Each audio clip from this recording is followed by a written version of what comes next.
Eagles gave a veteran guaranteed money off an extension in the offseason? After 15 years, this Eagle legend has called it quits. It's so hard to say goodbye to BG. What is the NFL offseason looking like, Howie? Do we like his move or do we not like his move? Owners meeting coming pretty soon, and now what's on their mind? Banning Tush Push. With all that said, got the coldest panel in the game. You know what to do. Do the news.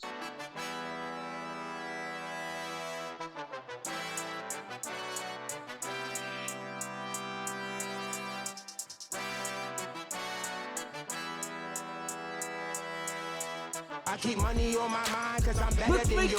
Never waste my time, I got better to do. Where we give our nothing respect in perfect sports world. Now let me introduce you to the coldest panel in the game. Redemption University. Twilight.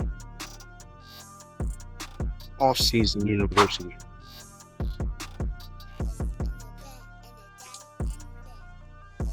Michael C. Skybox University. Yes. We're at 334 subscribers. You already know what the main goal is. The little main goal is 400 subscribers. But the big main goal is 1,000 subscribers. Now, if you like that Eagles content, you want a little bit of that NFL content, and a bit of that entertainment, you already know what to do. Hit that like and subscribe button. It's only $3.99. Let's get right into it. It's so hard to say goodbye to BG. It's so hard to say goodbye to BG. Brandon Graham won a 15-year career he has had. He is third all time in sacks with 76.5. He has played in the most games as Philadelphia Eagles with 206. And he's a two-time Super Bowl champion. Listen to the retirement speech. BG. Also, Brandon Graham. Check this out. Thank you to everybody already. But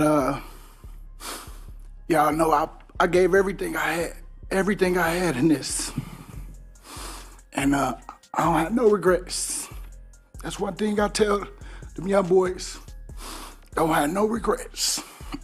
And so first I just want to say 15 years ago, I walked into this city as a young man with dreams, big dreams, a little bit of nervousness, and a whole lot of fire in my heart. I had no idea back then what this journey would bring. I didn't know how many times I would be tested. I didn't know how much I would grow. And I surely didn't know how deeply I would fall in love with these fans and the team in this city. Today, as I sit here, I just want to thank God because I know He was the main reason. You know, that was the biggest thing. I love my growth, my relationship with Him, and just so much that I've shared with my teammates and reflecting on a career that has meant everything to me. I am overwhelmed with gratitude. My life, my entire life has been forever changed because of this magical place. It's going to be a tough one. It's going to be a tough one to let go of Eagle legends like BG. Yo, what impact does Brandon Graham leave with the Eagles? I mean, you know what I mean? Shout out to Brandon Graham. The longevity and the numbers are to be applauded. I mean, I think it probably hits a little more living in Pennsylvania, and I guarantee this ain't that big of a story, you know what I mean, west of Illinois. It's like similar to when Cal Ripken retired. If you went into Baltimore, everybody knew it, but people weren't talking about it in LA. Shout out to BG though. The sack that he had on Tom Brady for their very first Super Bowl, and also the last sack he had against the Rams. Shout out to him. He had one heck of a career. Hall of Famer, Ring of Honor. But shout out to him. Amazing player, though. I'll definitely have to say he's definitely gonna be in the Eagles Ring of Honor. No doubt in my mind. I want you guys to comment below when it comes to BG. When did he leave for Philadelphia Eagles? Shout out. BG, thank you. Thank you for your 15-year services. Coach, I think Daryl already hit one of the most memorable moments when it came to BG's career was that strip sack fumble on Tom Brady to secure the Eagles' first Super Bowl championship. But in your mind, I want to know what would be your memorable moment about Brandon Graham? He's had such a illustrious career. I really wasn't a big fan of his, but I respected his game. We could pick Dallas when he always pressuring Dak Prescott, how he gave the Cowboys front line pure hell. I mean, we can go back how he started the leadership and what he offers the Eagles and what they're losing in leadership. I mean, it's just a plethora. It's almost for me to say, and I hate to say it, he's a Hall of Famer. I hate to say it. He's a high school All-Star. He's had a great career. He's had a lot of great things to come out of Philadelphia, but I hate to say it, I'm a Hall of Famer. But there's not one moment I can give except him giving Dallas hell. I want you guys to sit back and tell me, when it comes down to BG, what do you feel was your most memorable moment about BG? You heard mine was Tom Brady, strip fumble, and us getting our first Super Bowl championship. Comment below. Which player do you think could take on the BG role? Leadership. Oh, Jalen Carter. You know what I mean? I think he without even almost wanting to take that role, he has almost put himself in that role. I think the Eagles, but I think of who Jalen Carter is as a player, I'd say like 2 tiers under Sue in regards to the dirtiness, but I feel like the Eagles defense embodies that tough, gritty type play that Jalen Carter has in and game out on that line. And he's only going to get better. And you know what I mean? I don't think that outside of leadership, I don't think it'll be hard to replace Brandon Graham. Not if this wasn't prime Brandon Graham that was retiring. You know what I mean? I don't think he played that much in the Super Bowl, to tell you the truth. Gotcha. Where do you rank him in your eyes as an Eagle all-time great, Daryl? Oh, I mean, he's up there, you know what I mean? And I mean, maybe it's a different ranking if he wasn't the one to sack Tom Brady, but the fact of the matter is that he was, you know what I mean? So, I mean, you gotta have him in your top 10.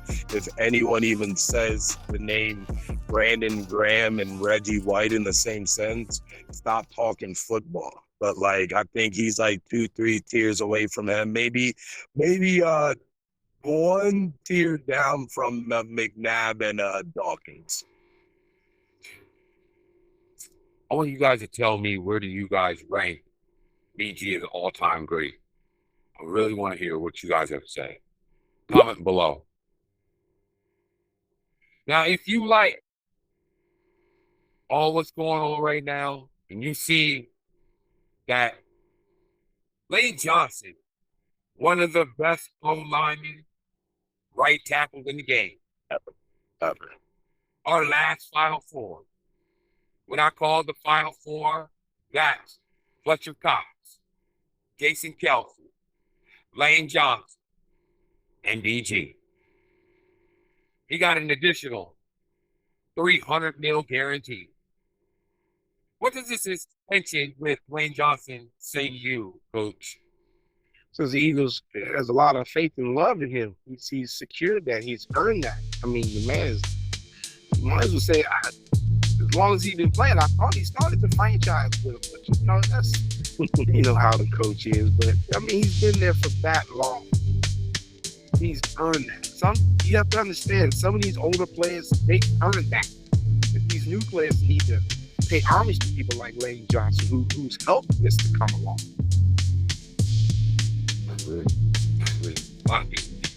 Some guys do earn it. At the end of the day, they get the grit to grind. They earn that. I want to hear what you think. Lane Johnson earned that 30 mil guaranteed. Comment below. Now I want you to hit that like and subscribe button. If you want that Philadelphia Eagle and that NFL content with that bit of entertainment, now if you hit that like and subscribe button, you will never miss another episode on YouTube. In addition, I answer every question, every comment on every YouTube video. Leave a comment below. Daryl Howie's cooking. Howie's cooking. Now we're starting to see him coming into play. You see that now in free agency. He sat back and said, you know what? I'm going to pay my young stars. I'm going to pay the Cooper machine. I'm going to pay the Quinyon Mitchell. I'm going to pay the Jalen Carter. I'm going to pay Nolan Smith. Because when we look in and he's shooting cheap and he's getting young dogs. What do you think about this strategy right now with the off season going into the draft with Howie Roseman? I mean, it's something that's to be determined. When we were in the offseason last year, Eagles fans were hoping for a Super Bowl. None of them were guaranteeing one. When the season panned out, you know what I mean? We see what we got, and Howie Roseman looks like a genius. God forbid this ever happens to him, but you know what I mean? Hurts gets injured. Who knows how people still see Howie? You know what I mean? Injuries are just a part of the game as much as drafts, as much as free agency. So a season has to pan out before you could put the general manager on a pedestal. But shout out to last year. He killed it. He's been on a whole different level for the past 4 or 5 years of any general manager. So I don't underestimate what he could do, but things got to pan. That's exactly what I was going to say. He's been on a hot streak for the last 4 or 5 years. I'm gonna like to see what is going to pan out, like you said, in this next season. And there's the draft too, where it's like, bro, like the last 4 years, if you would literally look at his top 3 picks, the last 4 years, it's crazy. The picks that he picked, it's wild. The people that comes out of the draft. Yeah, a lot of Georgia dogs. Corners, receivers, everybody. Oh my gosh. He never lied. I want you guys to comment below. How do you guys feel right now about Howie's off-season strategy going into the draft? Leave comment below. Coach, now we're getting to knock. It is the owner's meeting coming up pretty soon in the next week or so. One thing that's getting now talked about now a little bit more is the brotherly shove, a.k.a. the Tush Push. What's your thoughts on them banning Tush Push? Because it came from, of course, it got proposed by the Green Bay Packers. It'd be the end of the Eagles. I'm gonna make it easy for you. It'll be the end. There's no more. You can't do it. You gotta hand the ball off. There's a question for you. Here's a question, man. So you see a lot of people now we could do something different. And I just got this talk, just told me just maybe about an hour ago. I truly understand what everybody's saying, but there's been no data that's come out and said that this play is dangerous from a health and safety standpoint. So why are we getting rid of it? Because most of the NFL can't stop it? Okay, go out, practice it, get better. Like, the play's open to everybody. If you can't stop it, why don't you implement it yourself on your team? So I think this is a legal play. This is a good play. For those who are crying, get rid of it. I got one thing to say to you. Get better at it, defend it. If you can't defend it, then maybe you should try doing it yourself. I love what Philadelphia does because they have a huge offensive line. These guys are 6'5", 6'6", 320, 350 pounds, and they're using what they have to their advantage. And so for every coach out there, shame on you for wanting to get rid of a play that's been successful just because you can't stop it. Yeah, it's a legal play because the NFL said it's legal. They just decided to say, hey, you know what? Yeah, it's okay if you guys wedge together and somebody gets behind your quarterback and just decides to push him. And yeah, I mean, they said it's legal because it is legal. I mean, because the NFL can say whatever the heck they want is legal. Yeah, I do agree that there's probably just a lot of, there's a lot of frustration that people can't stop Philadelphia in particular with this play. And two, they can't seem to replicate, the success that Philadelphia has with it. And three, I think aesthetically, probably traditionalists think, you know what, you shouldn't be able to get behind someone and just push them forward and, make it look like it's some kind of rugby scrum instead of like trying to advance the ball in traditional ways as far as running the football. I think people just kind of they almost get off my lawn-ish in terms of saying, hey, look, I just don't like this because this doesn't look like everything else that we do, so let's just throw this thing out of here. As far as the health and safety concern with it, like I can think of like a bunch of other things that they could probably ban and throw out in the name of health and safety than the tush push. If they take away the tush push, they have A.J. Dillon, they have Saquon Barkley, they have a quarterback that squats 600 pounds and has to get at 1 to 2, 3 yards. If you make Saquon Barkley the fullback, who is now a runner, oh my God, guess what you can do? You can push the runner, and that's still, quote unquote, now you got a tush push, brotherly shove 2.0. I mean, I respect it. But then again, it's handing the ball off. You're giving the defense a chance to be able to push first. But he's not. If he's in a fullback position, you're just falling right behind the line of scrimmage. With someone on my back right. And pushing. Exactly. But you gotta drop back and hand the ball off. So you're giving the defense a chance. Okay. Now, did you hear my other thing? I have a quarterback that QB sneak. He squats 600 pounds. Look, 1 yard. That's not going to be a problem. Won't be a problem. Why didn't he do that? Why didn't he do that beforehand then, before the tush push? Why take the tush push to find he can run around. Okay. But that goes to, again, that was a play that was designed. That wasn't something that was like, oh, okay, well, you can't get a yard. Now let's start to do this. Like, that was a design play. That's a design play that everyone now is doing. Now, you've got, the only problem is the Packers weren't able to do it with their quarterback. They had to put their tight end behind it to start doing it. True. But again, I hate to disagree. And I like playing the bad guy, but let's be real. If your quarterback is squatting 6, he don't need nobody to push him. He pushes himself with them calf muscles. But obviously, 600 pounds is not saying a lot to me, because if you're going to do the quarterback sneak. But if you need some help, push, that 600 pounds means nothing. Design play. Also, in effect, is like, bro, people like they're it's not just about like the Eagles are doing it and people can't stop it. There's a big threat to injury in there. Yeah. It's not just like a blanketed, like, we don't want the Eagles to do it. Injury off the tush push. Max. Like when people get like CTE and get hit in the head, you don't see the injury during the play. But like you don't see that. There has been no injury off the tush push. No, I'm agreeing with you on that. It's always a possibility out the window. It's not like it can't happen though. It just hasn't yet. Go ahead, Coach. Like I said, there hasn't been any known injury from it, and like I said, this is a whole new season with a whole new dynamic, with a whole new cast and crew. This is not the same Eagles. I don't want people to understand that, but I can assure if you want to go back to one of those episodes that I spoke, free agency is here. Super Bowl money is here. If you're not paying me, I'm leaving. There it is. You already know. Now, It's back. We're on the off season. We're getting to the draft. Starting to cook a little bit. Starting to cook a little bit in the kitchen.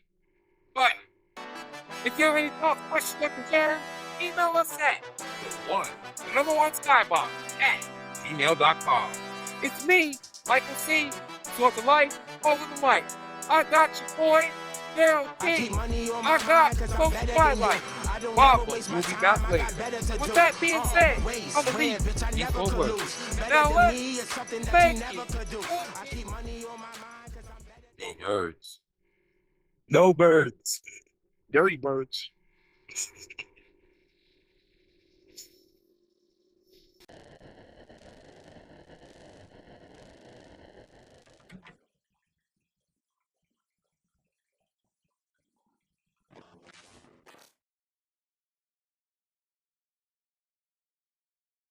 Let's make this epic. Like this episode, just think, the Philadelphia made a huge statement that we said was going to happen in the NFL.